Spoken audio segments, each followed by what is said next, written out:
The Agnipath scheme, designed to reshape India's military recruitment, has sparked significant debate and controversy since its inception.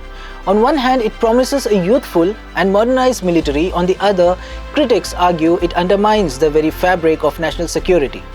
This story delves into the crux of the controversy, exploring whether the scheme is a prudent step forward or a perilous gamble with the country's defense. India is witnessing the creation of two distinct classes of soldiers under the Agnipath scheme. One group will receive pensions and be honored as martyrs if they fall in the battle. The other, the Agniveers, will have no such privileges. With only 6 months of training, these young soldiers are quickly deployed to the front lines. This situation is akin to a corporate probation period, raising questions about the adequacy of their preparation and the fairness of their compensation. On January 18, 2024, Agniveer Ajay Kumar was killed in a landmine blast on the line of control in Jammu and Kashmir. 6 months later, his family are yet to receive compensation, sparking accusations and counter-accusations in the political arena. Rahul Gandhi accused the government of neglect, while Defence Minister Rajnath Singh claimed that 1 crore rupees had been provided to the family. छोटे से घर में अग्निवीर शहीद हुआ, landmine blast में शहीद हुआ। मैं उसे शहीद कह रहा हूं, मगर हिंदुस्तान की सरकार उसे शहीद नहीं कहती। नरेंद्र मोदी उसे शहीद नहीं कहते हैं। नरेंद्र मोदी उसे अग्निवीर कहते हैं। उस घर को पेंशन नहीं मिलेगी, उस घर को कॉम्पनसेशन नहीं मिलेगी, शहीद का दर्जा नहीं मिलेगा। गलत नहीं है सर, गलत नहीं है सर। अथवा सीमाओं की सुरक्षा के दौरान यदि हमारा कोई अग्निवीर का जवान शहीद होता है तो उसके 1 करोड़ रुपए की धनराशि सहायता के रूप में उसके परिवार को मुहैया कराई जाती है।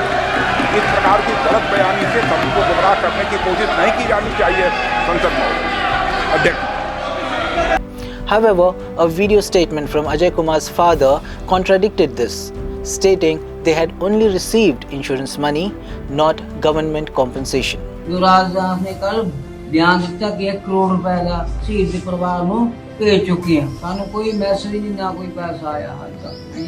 राहुल गांधी बहुत आवाज उठा रहे हैं, सदन दे बैठ हंगामा कर रहे भी शहीदां दे परिवारां नूं इन्हां दी बनदी जो सहूलतां मिलनी चाहिए। अग्निवीर योजना बंद होनी चाहिए, रेगुलर भर्ती होनी चाहिए। जो भी सानू पैसा मिला वो एक टाइम सोर्स मिला, हमें जो बेटे का करा था ICICI बैंक से है जी।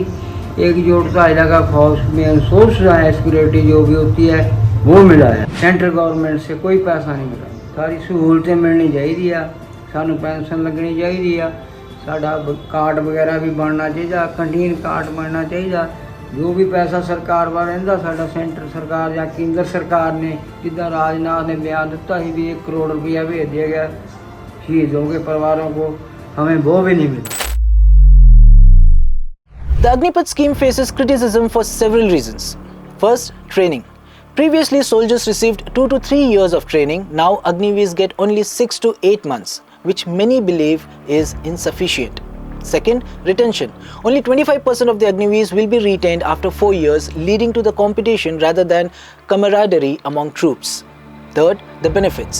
Agniveers will now receive pensions, gratuity, dearness allowance or other benefits, unlike their counterparts who serve longer terms. Retired military officers have voiced their concerns. Major General Amritpal Singh highlighted the impracticality of fast-tracked training, while Admiral Arun Prakash pointed out the complexity of Navy and Air Force operations which require years of training. The scheme has led to widespread protest, particularly in the states like Bihar, Uttar Pradesh and Haryana. The reduction in the benefits and the short-term nature of the service have disillusioned many aspiring soldiers. Politically, this discontent has affected the ruling party's support in these regions. Furthermore, there are fears about the societal impact of the scheme. With thousands of semi-trained, jobless youths returning to civilian life, there is a risk of increased crime and potential recruitment by private military companies. To address these issues, several suggestions have been proposed. Increase the retention rate. retain 60 to 70% of the Agniveers, especially those in the technical roles, extend service period, increase the service period to 7 years to ensure better training and integration, and ensure benefits, provide better post-service benefits, including health insurance and educational support. The government must also focus on economic growth to increase defense spending and reduce the need for cost-cutting measures like the Agnipath scheme. A call for transparency and reform, the Agnipath scheme, though well-intentioned, has revealed significant flaws in its implementation. It is crucial for the government to address these issues transparently and consult with military experts to ensure the scheme strengthens rather than weakens India's defense capabilities. The sacrifice of soldiers like Ajay Kumar should be honored with respect and fairness, reflecting the true spirit of service to the nation. For more such latest news and updates, subscribe to Daily Saala Digital.